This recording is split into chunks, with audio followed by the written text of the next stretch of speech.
ಓಂ ಶಾಂತಿ. ಇಂದಿನ ಮುರಳಿಯ ದಿನಾಂಕ 1/6/2024 ಪ್ರಾತಃ ಮುರಳಿ. ಓಂ ಶಾಂತಿ. ಬಾಪ್ತಾದ ಮಧುಬನ.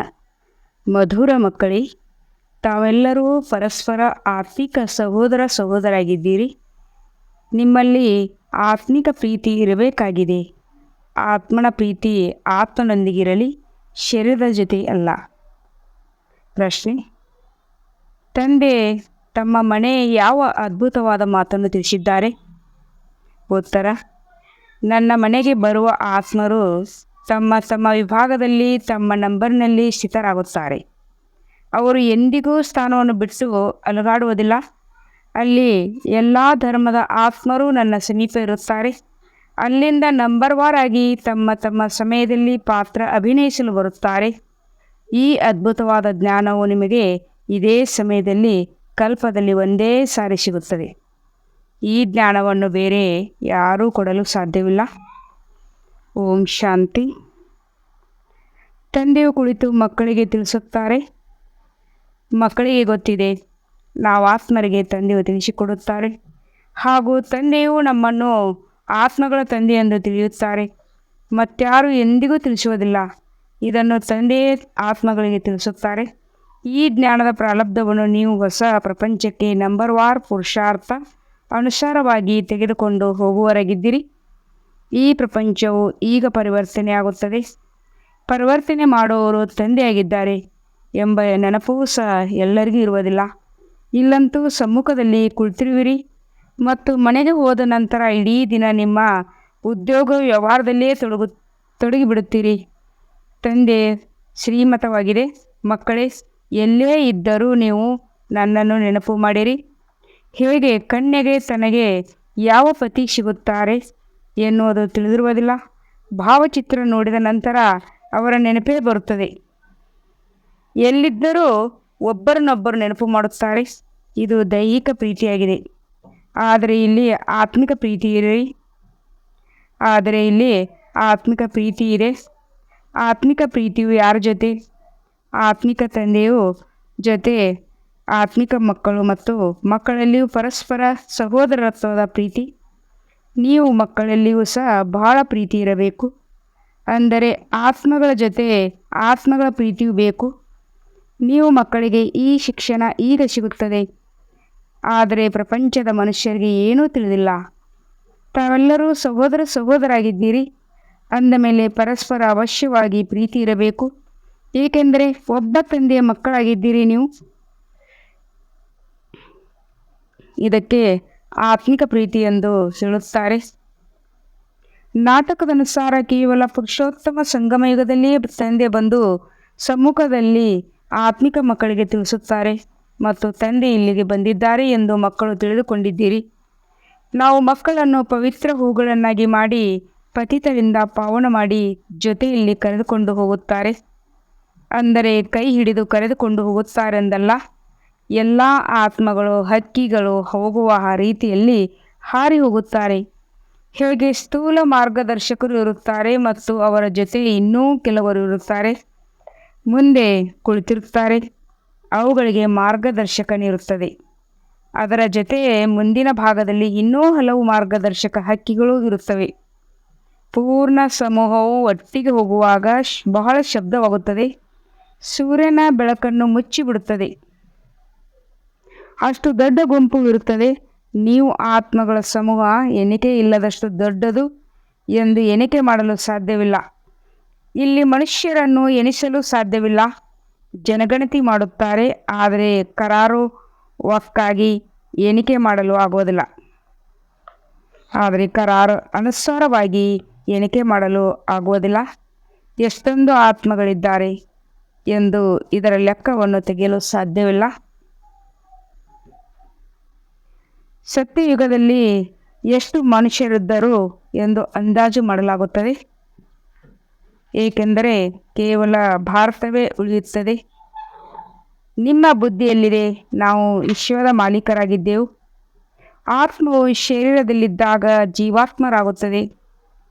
ಎಂದರೆ ಇವೆರಡೂ ಒಟ್ಟಿಗೆ ಸುಖ ಅಥವಾ ದುಃಖವನ್ನು ಭೋಗಿಸುತ್ತದೆ. ಇದನ್ನು ಆತ್ಮವೇ ಪರಮಾತ್ಮ ಎಂದು ಎಂದಿಗೂ ದುಃಖವನ್ನು ಅನುಭವಿಸುವುದಿಲ್ಲ. ಇದನ್ನು ಆತ್ಮವೇ ಪರಮಾತ್ಮ, ಅದು ಎಂದಿಗೂ ದುಃಖವನ್ನು ಅನುಭವಿಸುವುದಿಲ್ಲ, ನಿರ್ಲೇಪವಾಗಿದೆ ಎಂದು ಅನೇಕರು ತಿಳಿಯುತ್ತಾರೆ.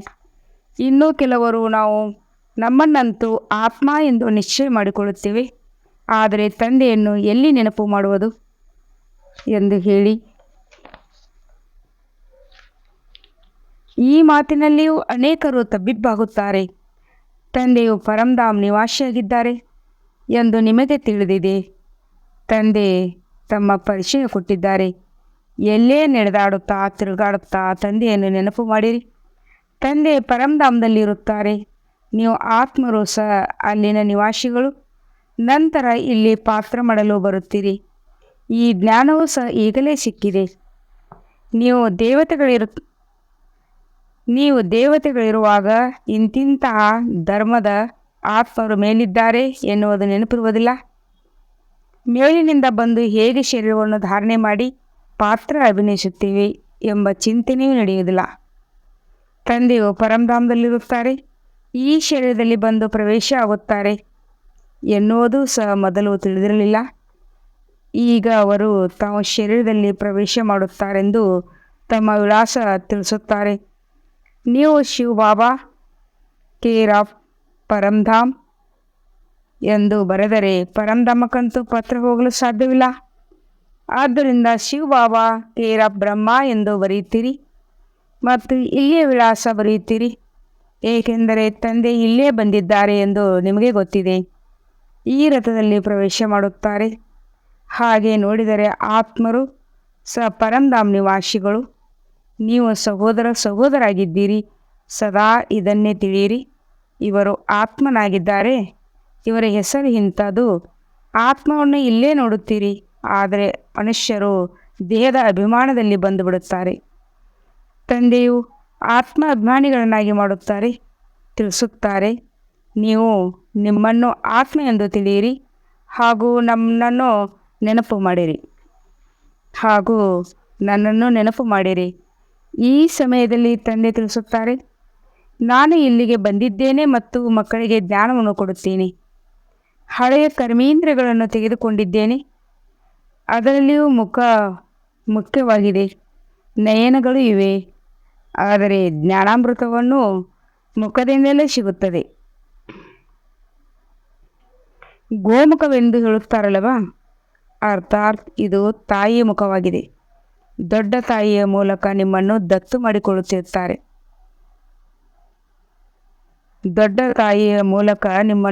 ಮಾಡಿಕೊಳ್ಳುತ್ತಾರೆ. ಯಾರು? ಶಿವ ತಂದೆ. ಅವರು ಇಲ್ಲೇ ಇದ್ದಾರಲ್ಲವೇ? ಈ ಜ್ಞಾನವೆಲ್ಲವೂ ಬುದ್ಧಿಯಲ್ಲಿರಬೇಕು. ನಾನು ನಿಮ್ಮನ್ನು ಪ್ರಜಾಪಿತ ಬ್ರಹ್ಮನ ಮೂಲಕ ದತ್ತು ಮಾಡಿಕೊಳ್ಳುತ್ತೇನೆ ಅಂದ ಮೇಲೆ ಇವರು ತಾಯಿಯೂ ಆದರು. ನೀವು ಮಾತ್ಪೀತಾ, ನಾವು ನಿಮ್ಮ ಬಾಲಕರು ಎನ್ನುವ ಗಾಯನ ಇದೆ ಅಂದಾಗ ಅವರು ಎಲ್ಲ ಆತ್ಮಗಳ ತಂದೆಯಾಗಿದ್ದಾರೆ. ಅವರಿಗೆ ಶಿವ ತಂದೆಗೆ ತಾಯಿ ಎಂದು ಹೇಳುವುದಿಲ್ಲ, ಅವರು ತಂದೆಯಾಗಿದ್ದಾರೆ. ತಂದೆಯಿಂದ ಆಸ್ತಿ ಸಿಗುತ್ತದೆ ಮತ್ತು ತಾಯಿಯೂ ಬೇಕು. ಅವರು ಇಲ್ಲಿಗೆ ಬರುತ್ತಾರೆ. ಈಗ ನಿಮಗೆ ಸ್ಪಷ್ಟವಾಗಿದೆ. ತಂದೆ ಪರಂಧಾಮದಲ್ಲಿರುತ್ತಾರೆ, ನಾವು ಆತ್ಮಗಳು ಅಲ್ಲಿರುತ್ತೇವೆ. ನಂತರ ಪಾತ್ರ ಮಾಡಲು ಇಲ್ಲಿ ಬರುತ್ತೇವೆ. ಪ್ರಪಂಚದವರಿಗೆ ಈ ಮಾತುಗಳು ಬಗ್ಗೆ ಏನೂ ತಿಳಿದಿಲ್ಲ. ಅವರು ಕಲ್ಲು ಮುಳ್ಳು ಎಲ್ಲದರಲ್ಲಿ ಪರಮಾತ್ಮ ಇದ್ದಾನೆ ಎಂದು ಹೇಳುತ್ತಾರೆ. ಈ ರೀತಿ ಇದ್ದಿದ್ದರೆ ಲೆಕ್ಕವಿಲ್ಲದಷ್ಟಾಗುತ್ತಿದ್ದರು. ಇದಕ್ಕೆ ಘೋರ ಅಂಧಕಾರ ಎಂದು ಹೇಳಲಾಗುತ್ತದೆ. ಗಾಯನವೂ ಇದೆ. ಜ್ಞಾನ ಸೂರ್ಯ ಪ್ರಕಟ ಆದಾಗ ಅಜ್ಞಾನ ಅಂಧಕಾರ ದೂರವಾಗುತ್ತದೆ. ಈ ಸಮಯದಲ್ಲಿ ರಾವಣನ ರಾಜ್ಯವಿದೆ. ಆ ಕಾರಣದಿಂದಾಗಿ ಅಂಧಕಾರ ಇದೆ ಎನ್ನುವ ಜ್ಞಾನ ಇದೆ. ಅಲ್ಲಿ ರಾವಣ ರಾಜ್ಯ ಇರುವುದಿಲ್ಲ, ಆದ್ದರಿಂದ ಯಾವ ವಿಕಾರ ಇರುವುದಿಲ್ಲ. ದೇಹಾಭಿಮಾನವೂ ಇರುವುದಿಲ್ಲ. ಅಲ್ಲಿ ಆತ್ಮಾಭಿಮಾನ ಆಗಿರುತ್ತಾರೆ. ಪ್ರತ್ಯಕ್ಷ ಜ್ಞಾನವಿರುತ್ತದೆ. ಈಗ ಪುಟ್ಟ ಮಗುವಾಗಿದ್ದೇನೆ, ಈಗ ಯುವಕನಾಗಿದ್ದೇನೆ, ಈಗ ವೃದ್ಧ ಶರೀರವಾಗಿದೆ. ಆದ್ದರಿಂದ ಈಗ ಈ ಶರೀರ ಬಿಟ್ಟು ಮತ್ತೊಂದನ್ನು ಪಡೆಯುತ್ತೇನೆ. ಇಂಥವರು ಸತ್ತು ಹೋದರು ಎಂದು ಸತ್ಯಯುಗದಲ್ಲಿ ಹೇಳುವುದಿಲ್ಲ, ಏಕೆಂದರೆ ಅದು ಅಮರಲೋಕವಾಗಿದೆ. ಖುಷಿಯಿಂದ ಒಂದು ಶರೀರವನ್ನು ಬಿಟ್ಟು ಇನ್ನೊಂದನ್ನು ತೆಗೆದುಕೊಳ್ಳುತ್ತಾರೆ. ಈಗ ಆಯುಷ್ಯ ಮುಗಿಯಿತು. ಇದನ್ನು ಬಿಟ್ಟು ಇನ್ನೊಂದನ್ನು ತೆಗೆದುಕೊಳ್ಳಬೇಕು ಎನ್ನುವುದು ತಿಳಿಯುತ್ತದೆ. ಇದಕ್ಕೆ ಸನ್ಯಾಸಿಗಳು ಸರ್ಪದ ಉದಾಹರಣೆ ಕೊಡುತ್ತಾರೆ. ವಾಸ್ತವದಲ್ಲಿ ಈ ಉದಾಹರಣೆ ತಂದೆ ಕೊಟ್ಟಿರುವುದಾಗಿದೆ. ಅದನ್ನು ಸನ್ಯಾಸಿಗಳು ತೆಗೆದುಕೊಂಡಿದ್ದಾರೆ. ಆದ್ದರಿಂದ ತಂದೆಯು ತಿಳಿಸುತ್ತಾರೆ, ಈಗ ನಾನು ನಿಮಗೆ ಹೇಳುವ ಜ್ಞಾನ ಪ್ರಲೋಪವಾಗುತ್ತದೆ. ತಂದೆಯ ಅಕ್ಷರವೂ ಇದೆ, ಚಿತ್ರವೂ ಇದೆ, ಆದರೆ ಹಿಟ್ಟಿನಲ್ಲಿ ಉಪ್ಪು ಇದ್ದಂತೆ. ಆದ್ದರಿಂದ ತಂದೆ ಕುಳಿತು ಅರ್ಥವನ್ನು ತಿಳಿಸುತ್ತಾರೆ. ಸರ್ಪವು ಹೇಗೆ ಹಳೆಯ ಪರೆಯನ್ನು ಬಿಡುತ್ತದೆ ಮತ್ತು ಹೊಸ ಪರೆಯನ್ನು ಬರುತ್ತದೆ, ಅದಕ್ಕೆ ಒಂದು ಶರೀರವನ್ನು ಬಿಟ್ಟು ಇನ್ನೊಂದು ಶರೀರ ಪ್ರವೇಶ ಮಾಡುತ್ತದೆ ಎಂದು ಹೇಳುವುದಿಲ್ಲ. ಪೊರೆ ಬಿಡುವುದು ಒಂದು ಸರ್ಪದ ಉದಾಹರಣೆಯಾಗಿದೆ. ಆ ಪೊರೆಯು ಕಾಣಿಸುತ್ತದೆ. ಹೇಗೆ ವಸ್ತ್ರಗಳನ್ನು ಕಳಚುತ್ತಾರೆ ಹಾಗೆ ಸರ್ಪವು ಪೊರೆಯನ್ನು ಕಳಚುತ್ತದೆ. ಇನ್ನೊಂದು ಸಿಗುತ್ತದೆ. ಸರ್ಪವಂತೂ ಬದುಕಿದ್ದೇ ಇರುತ್ತದೆ. ಸರ್ಪವಂತೂ ಬದುಕೇ ಇರುತ್ತದೆ, ಸದಾ ಅಮರವಾಗಿರುತ್ತದೆ ಎಂದಲ್ಲ. 2-3 ಪೊರೆಗಳನ್ನು ಬದಲಿಸಿ ನಂತರ ಸತ್ತು ಹೋಗುತ್ತದೆ. ಹಾಗೆಯೇ ಸತ್ಯಯುಗದಲ್ಲಿ ನೀವು ಸಹ ಸಮಯಾನುಸಾರ ಒಂದು ಪೊರೆಯನ್ನು ಬಿಟ್ಟು ಇನ್ನೊಂದನ್ನು ತೆಗೆದುಕೊಳ್ಳುತ್ತೀರಿ. ಈಗ ನಾವು ಗರ್ಭದಲ್ಲಿ ಹೋಗಬೇಕಾಗಿದೆ ಎಂದು ನಿಮಗೆ ತಿಳಿಯುತ್ತದೆ. ಅಲ್ಲಿ ಯೋಗ ಬಲದ ಮಾತಾಗಿದೆ. ನೀವು ಯೋಗ ಬಲದಿಂದ ಜನಿಸುತ್ತೀರಿ, ಆದ್ದರಿಂದ ಅಮರರೆಂದು ಹೇಳುತ್ತಾರೆ. ಆತ್ಮ ಎಂದು ಹೇಳುತ್ತದೆ, ಈಗ ನಾನು ವೃದ್ಧನಾಗಿದ್ದೇನೆ. ಆತ್ಮ ಹೇಳುತ್ತದೆ, ನಾನು ಈಗ ವೃದ್ಧನಾಗಿದ್ದೇನೆ. ಶರೀರ ಹಳೆಯದಾಗಿದೆ, ಈಗ ನಾನು ಹೋಗಿ ಚಿಕ್ಕ ಮಗುವಾಗುತ್ತೇನೆ ಎಂದು ಸಾಕ್ಷಾತ್ಕಾರವಾಗುತ್ತದೆ. ಆಗ ತಾನಾಗೇ ಶರೀರ ಬಿಟ್ಟು ಚಿಕ್ಕ ಮಗುವಿನ ಶರೀರದಲ್ಲಿ ಪ್ರವೇಶ ಮಾಡುತ್ತದೆ. ಅಲ್ಲಿ ಶರೀರಕ್ಕೆ ಜೈಲು ಎಂದು ಹೇಳುವುದಿಲ್ಲ. ಮಹಲು ಎನ್ನುವರು ಅನುಭವಿಸಬೇಕಾದ ಯಾವ ಪಾಪವೂ ಇರುವುದಿಲ್ಲ. ಗರ್ಭ ಮಹಲಿನಲ್ಲಿ ಆರಾಮವಾಗಿರುತ್ತಾರೆ. ದುಃಖದ ಯಾವ ಮಾತು ಇರುವುದಿಲ್ಲ. ಅಲ್ಲಿ ಕಾಯಿಲೆ ಬರುವಂಥ ಯಾವ ಕೊಳಕು ಪದಾರ್ಥವೂ ತಿನ್ನುವುದಿಲ್ಲ. ಈಗ ತಂದೆ ತಿಳಿಸುತ್ತಾರೆ, ಮಕ್ಕಳೇ, ನೀವು ನಿರ್ಮಾಣಧಾಮಕ್ಕೆ ಹೋಗಬೇಕಾಗಿದೆ. ಈ ಪ್ರಪಂಚವು ಬದಲಾಗುತ್ತದೆ. ಹಳೆಯದರಿಂದ ಪುನಃ ಹೊಸ ಆಗುತ್ತದೆ. ಪ್ರತಿಯೊಂದು ವಸ್ತು ಪರಿವರ್ತನೆಯಾಗುತ್ತದೆ. ವೃಕ್ಷದಿಂದ ಬೀಜವು ಬರುತ್ತದೆ. ಮತ್ತೆ ಬೀಜವನ್ನು ಹಾಕಿದಾಗ ಎಷ್ಟೊಂದು ಫಲವು ಸಿಗುತ್ತದೆ. ಸತ್ಯಯುಗದಲ್ಲಿ ಒಂದೇ ಮಗು ಯೋಗ ಬಲದಿಂದ ಜನ್ಮ ಪಡೆಯುತ್ತದೆ. ಇಲ್ಲಿ ವಿಕಾರದಿಂದ 5-6 ಮಕ್ಕಳ ಜನ್ಮವಾಗುತ್ತದೆ. ಸತ್ಯಯುಗ ಮತ್ತು ಕಲಿಯುಗಕ್ಕೆ ಬಹಳ ಅಂತರವಿದೆ ಎಂದು ತಂದೆ ತಿಳಿಸುತ್ತಾರೆ. ಹೊಸ ಪ್ರಪಂಚ ಹೇಗೆ ಹಳೆಯದಾಗುತ್ತದೆ ಮತ್ತು ಹೇಗೆ 84 ಜನ್ಮಗಳನ್ನು ಪಡೆಯುತ್ತಾರೆ, ಇದೂ ಸಹ ತಿಳಿಸಲಾಗುತ್ತದೆ. ಪ್ರತಿಯೊಂದು ಆತ್ಮ ತನ್ನ ತನ್ನ ಪಾತ್ರ ಮುಗಿಸಿ ಹೋದ ಮೇಲೆ ತನ್ನ ತನ್ನ ಸ್ಥಾನದಲ್ಲಿ ಸ್ಥಿತರಾಗುತ್ತಾರೆ. ಸ್ಥಾನ ಬದಲಾವಣೆಯಾಗುವುದಿಲ್ಲ. ನಂತರ ನಂಬರ್ ವಾರ್ ಕೆಳಗೆ ಬರುತ್ತಾರೆ. ಆದ್ದರಿಂದ ಮೂಲವತನದ ಚಿಕ್ಕ ಚಿಕ್ಕ ಮಾದರಿಯನ್ನು ಮಾಡಿಡುತ್ತಾರೆ.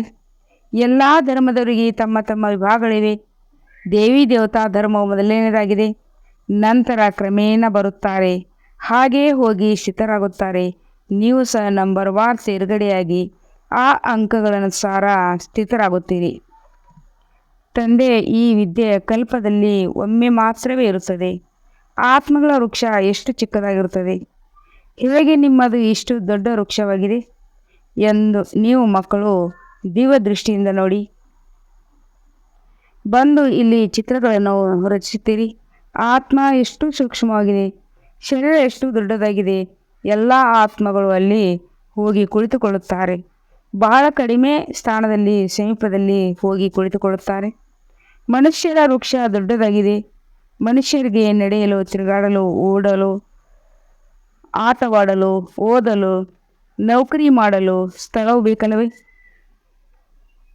ಎಲ್ಲವನ್ನೂ ಮಾಡಲು ಸ್ಥಳವು ಬೇಕು. ನಿರಾಕಾರಿ ಪ್ರಪಂಚದಲ್ಲಿ ಆತ್ಮಗಳಿಗೆ ಚಿಕ್ಕ ಸ್ಥಾನವಿದೆ. ಆದ್ದರಿಂದ ಆ ಚಿತ್ರಗಳಲ್ಲಿಯೂ ತೋರಿಸಲಾಗಿದೆ. ಇದು ಮಾಡಲ್ಪಟ್ಟಿರುವ ನಾಟಕವಾಗಿದೆ. ಶರೀರ ಬಿಟ್ಟು ಆತ್ಮಗಳು ಅಲ್ಲಿಗೆ ಹೋಗಬೇಕಾಗಿದೆ. ನೀವು ಮಕ್ಕಳ ಬುದ್ಧಿಯಲ್ಲಿದೆ, ಅಲ್ಲಿ ನಾವು ಹೇಗೆ ಇರುತ್ತೇವೆ ಮತ್ತು ಅನ್ಯ ಧರ್ಮದವರು ಹೇಗಿರುತ್ತಾರೆ, ನಂತರ ನಂಬರ್ ವಾರ್ ಆಗಿ ಹೇಗೆ ಬೇರೆ ಬೇರೆಯಾಗುತ್ತಾರೆ. ಇವೆಲ್ಲ ಮಾತುಗಳು ನಿಮಗೆ ಕಲ್ಪ ಒಬ್ಬ ತಂದೆ ಬಂದು ತಿಳಿಸುತ್ತಾರೆ. ಉಳಿದೆಲ್ಲವೂ ದೈಹಿಕ ವಿದ್ಯೆಗಳಾಗಿವೆ. ಅದಕ್ಕೆ ಆತ್ಮಿಕ ವಿದ್ಯೆ ಎಂದು ಹೇಳಲು ಸಾಧ್ಯವಿಲ್ಲ. ಉಳಿದೆಲ್ಲವೂ ದೈಹಿಕ ವಿದ್ಯೆಗಳಾಗಿವೆ. ಅದಕ್ಕೆ ಆತ್ಮಿಕ ವಿದ್ಯೆ ಎಂದು ಹೇಳಲು ಸಾಧ್ಯವಿಲ್ಲ. ಈಗ ನೀವು ತಿಳಿದುಕೊಂಡಿದ್ದೀರಿ, ನಾವು ಆತ್ಮ ಆಗಿದ್ದೇವೆ. ನಾನು ಅಂದರೆ ಆತ್ಮ, ಮೈ ಎಂದರೆ ನನ್ನದು, ಅಂದರೆ ಇದು ನನ್ನ ಶರೀರವಾಗಿದೆ. ಮನುಷ್ಯರು ಅದನ್ನು ತಿಳಿದುಕೊಂಡಿಲ್ಲ. ಅವರಿಗೆ ಸದಾ ದೈಹಿಕ ಸಂಬಂಧವಿರುತ್ತದೆ. ಸತ್ಯುಗದಲ್ಲಿಯೂ ದೈಹಿಕ ಸಂಬಂಧವಿರುತ್ತದೆ. ಆದರೆ ಅಲ್ಲಿ ನೀವು ಆತ್ಮಾಭಿಮಾನಿಯಾಗಿ ಕುಳಿತಿರ್ತೀರಿ. ನಾವು ಆತ್ಮ ಆಗಿದ್ದೇವೆ. ಈ ನಮ್ಮ ಶರೀರ ಈಗ ವೃದ್ಧವಾಗಿದೆ. ಆದ್ದರಿಂದ ಇದನ್ನು ಬಿಟ್ಟು ಇನ್ನೊಂದನ್ನು ತೆಗೆದುಕೊಳ್ಳುತ್ತೇನೆ ಎನ್ನುವುದು ತಿಳಿಯುತ್ತದೆ. ಇದರಲ್ಲಿ ತಬ್ಬಿಬ್ಬಾಗುವ ಮಾತಿಲ್ಲ. ನೀವು ಮಕ್ಕಳು ತಂದೆಯಿಂದ ರಾಜ್ಯ ಭಾಗ್ಯವನ್ನು ಪಡೆಯಬೇಕಾಗಿದೆ. ಅವಶ್ಯವಾಗಿ ಭೇದ ತಂದೆಯಲ್ಲವೇ? ಮನುಷ್ಯರು ಎಲ್ಲಿಯವರೆಗೆ ಜ್ಞಾನವನ್ನು ಪೂರ್ಣ ಅರ್ಥ ಮಾಡಿಕೊಳ್ಳುವುದಿಲ್ಲ ಅಲ್ಲಿಯವರೆಗೆ ಅನೇಕ ಪ್ರಶ್ನೆಗಳನ್ನು ಕೇಳುತ್ತಾರೆ. ನೀವು ಬ್ರಾಹ್ಮಣರಿಗೆ ಜ್ಞಾನವಿದೆ. ವಾಸ್ತವದಲ್ಲಿ ನೀವು ಬ್ರಾಹ್ಮಣರ ಮಂದಿರವು ಸಹ ಅಜ್ಮೀರದಲ್ಲಿದೆ. ಒಬ್ಬರು ಪುರಸ್ಕರಣೆ, ಮತ್ತೊಬ್ಬರು ಸಾರಸಿದ್ಧ ಬ್ರಾಹ್ಮಣರಿರುತ್ತಾರೆ. ಒಬ್ಬರು ಪುಷ್ಕರಣಿ ಮತ್ತು ಇನ್ನೊಬ್ಬರು ಸಾರಸಿದ್ಧ ಬ್ರಾಹ್ಮಣರಿರುತ್ತಾರೆ. ಅಜ್ಮೀರಿನಲ್ಲಿ ಬ್ರಾಹ್ಮಣ ಮಂದಿರವನ್ನು ನೋಡಲು ಹೋಗುತ್ತಾರೆ. ಬ್ರಹ್ಮ ಕುಳಿತಿದ್ದಾರೆ. ದಾಡಿ ಮೀಸೆಯನ್ನು ತೋರಿಸಿದ್ದಾರೆ. ಅವರನ್ನು ಮನುಷ್ಯರ ರೂಪದಲ್ಲಿ ತೋರಿಸಿದ್ದಾರೆ. ನೀವು ಬ್ರಾಹ್ಮಣರು ಸಹ ಮನುಷ್ಯರ ರೂಪದಲ್ಲಿರುವಿರಿ.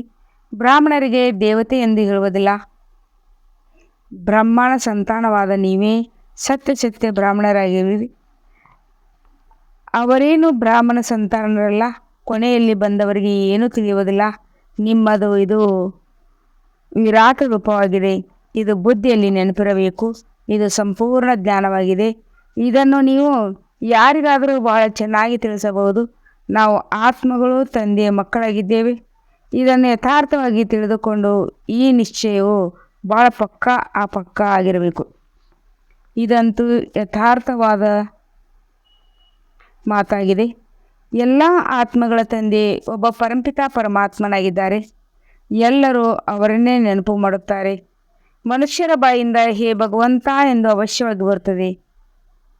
ಪರಮಾತ್ಮ ಯಾರು ಎನ್ನುವುದನ್ನು ತಂದೆಯು ಬಂದು ತಿಳಿಸುವವರೆಗೆ ಯಾರಿಗೂ ತಿಳಿಯುವುದಿಲ್ಲ. ತಂದೆ ತಿಳಿಸಿದ್ದಾರೆ. ಈ ಲಕ್ಷ್ಮೀನಾರಾಯಣರು ಯಾರು ವಿಶ್ವದ ಮಾಲೀಕರಾಗಿದ್ದರು ಅವರಿಗೆ ಗೊತ್ತೇ ಇರಲಿಲ್ಲ. ಅಂದ ಮೇಲೆ ಋಷಿ ಮುನಿಗಳಿಗೆ ಹೇಗೆ ಗೊತ್ತಿರುತ್ತದೆ? ಈಗ ನೀವು ತಂದೆಯ ಮೂಲಕ ಅರಿತಿದ್ದೀರಿ, ಆಸ್ತಿಕರಾಗಿದ್ದೀರಿ. ಏಕೆಂದರೆ ನೀವು ರಚಯಿತ ಮತ್ತು ರಚನೆಯ ಆದಿ ಮಧ್ಯ ಅಂತ್ಯವನ್ನು ತಿಳಿದುಕೊಂಡಿದ್ದೀರಿ. ಕೆಲವರು ಬಹಳ ಚೆನ್ನಾಗಿ ಧಾರಣೆ ಮಾಡುತ್ತಾರೆ, ಇನ್ನೂ ಕೆಲವರು ಕಡಿಮೆ ಧಾರಣೆ ಮಾಡುತ್ತಾರೆ. ಈ ವಿದ್ಯೆಯು ಬಹಳ ಸಹಜವೂ ಆಗಿದೆ, ದೊಡ್ಡದೂ ಆಗಿದೆ. ತಂದೆಯಲ್ಲಿ ಇಷ್ಟೊಂದು ಜ್ಞಾನವಿದೆ. ಸಾಗರನನ್ನು ಶಾಹಿಯನ್ನಾಗಿ ಮಾಡಿಕೊಂಡು ಬರೆದರೂ ಸಹ ಅದರ ಅಂತ್ಯವನ್ನು ಬರೆಯಲು ಸಾಧ್ಯವಿಲ್ಲ. ತಂದೆಯು ಸಹ ಮಾಡಿ ತಿಳಿಸುತ್ತಾರೆ. ತಂದೆಯನ್ನು ತಿಳಿದುಕೊಳ್ಳಬೇಕು, ಸುದರ್ಶನ ಚಕ್ರಧಾರಿಗಳಾಗಬೇಕು. ಅಷ್ಟೇ ಒಳ್ಳೆಯದು. ಮಧುರಾತಿ ಮಧುರ ಅಗಲಿ ಮರಳಿ ಸಿಕ್ಕಿರುವಂಥ ಮಕ್ಕಳಿಗೆ ಪ್ರೀತಿಯ ಮಾತ್ಪಿತಾ ಬಾಪ್ತದರ ನೆನಪು, ಪ್ರೀತಿಯಾಗ ಸುಪ್ರಭಾತ. ಆತ್ಮಿಕ ಮಕ್ಕಳಿಗೆ ಆತ್ಮಿಕ ತಂದೆಯ ನಮಸ್ತೆ. हम रूहानी बच्चों की रूहानी बाप दादा को यादगार और गुड मॉर्निंग और नमस्ते नमस्ते नमस्ते. शुक्रिया बाबा, शुक्रिया. ವಹ ಬಾಬಾ ವಹ. ಧಾರಣೆಗಾಗಿ ಮುಖ್ಯ ಸಾರ. ಸದಾ ನೆನಪು ಸ್ಥಿರವಾಗಿರಲು ತಿರುಗಾಡುತ್ತಾ ಈ ಚಿಂತನೆ ಮಾಡಬೇಕು. ನಾವು ಆತ್ಮಗಳು ಪರಂಧಾಮದ ನಿವಾಸಿಯಾದ ನಾವು ಇಲ್ಲಿಗೆ ಪಾತ್ರವನ್ನು ಅಭಿನಯಿಸಲು ಬಂದಿದ್ದೇವೆ. ತಂದೆಯು ಪರಂಧಾಮದಲ್ಲಿರುತ್ತಾರೆ. ಈ ಬ್ರಹ್ಮರ ತನುವಿನಲ್ಲಿ ಬಂದಿದ್ದಾರೆ. ಎರಡನೇ ಪಾಯಿಂಟ್ ಆಗಿದೆ. ಹೇಗೆ ಆತ್ಮಿಕ ತಂದೆಯೊಂದಿಗೆ ಆತ್ಮಿಕ ಪ್ರೀತಿ ಇದೆ, ಅದೇ ರೀತಿ ಪರಸ್ಪರ ಆತ್ಮಿಕ ಪ್ರೀತಿಯಿಂದಿರಬೇಕು. ಆತ್ಮದ ಪ್ರೀತಿಯ ಆತ್ಮನೊಂದಿಗೆ, ಶರೀರದೊಂದಿಗಲ್ಲ. ಆತ್ಮ ಅಭಿಮಾನಿಯಾಗುವ ಸಂಪೂರ್ಣ ಅಭ್ಯಾಸ ಮಾಡಬೇಕು. ವರದಾನ: ಹದ್ದಿನ ಕಾಮನೆಗಳಿಂದ ಮುಕ್ತರಾಗಿ ಸರ್ವ ಪ್ರಶ್ನೆಗಳಿಂದ ದೂರ ಆಗುವಂತಹ, ಸರ್ವ ಪ್ರಶ್ನೆಗಳಿಂದ ದೂರ ಇರುವಂತಹ ಸದಾ ಪ್ರಸನ್ನ ಚಿತ್ತವ. ಯಾವ ಮಕ್ಕಳು ಹದ್ದಿನ ಕಾಮನೆಗಳಿಂದ ಮುಕ್ತರಾಗಿರುತ್ತಾರೆ ಅವರ ಚೇಹರೆಯ ಮೇಲೆ ಪ್ರಸನ್ನತೆಯ ಹೊಳಪು ಕಾಣಿಸುತ್ತದೆ. ಪ್ರಸನ್ನ ಚಿತ್ತರು ಯಾವುದೇ ಮಾತಿನಲ್ಲಿ ಪ್ರಶ್ನಿತರಾಗುವುದಿಲ್ಲ.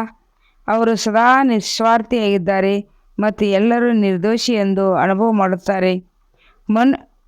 ಅನ್ಯ ಯಾರ ಮೇಲೂ ದೋಷ ಹಾಕುವುದಿಲ್ಲ. ಯಾವುದೇ ಪರಿಸ್ಥಿತಿ ಬರಲಿ, ಯಾವುದೇ ಆತ್ಮ ಲೆಕ್ಕಾಚಾರವನ್ನು ಸಮಾಪ್ತಿ ಮಾಡುವ ಆತ್ಮ ಎದುರಿಸಲು ಇರುತ್ತಾ ಇರಲಿ. ಯಾವುದೇ ಆತ್ಮ ಲೆಕ್ಕಾಚಾರವನ್ನು ಸಮಾಪ್ತಿ ಮಾಡುವ ಆತ್ಮ ಎದುರಿಸಲು ಬರುತ್ತಾ ಇರಲಿ.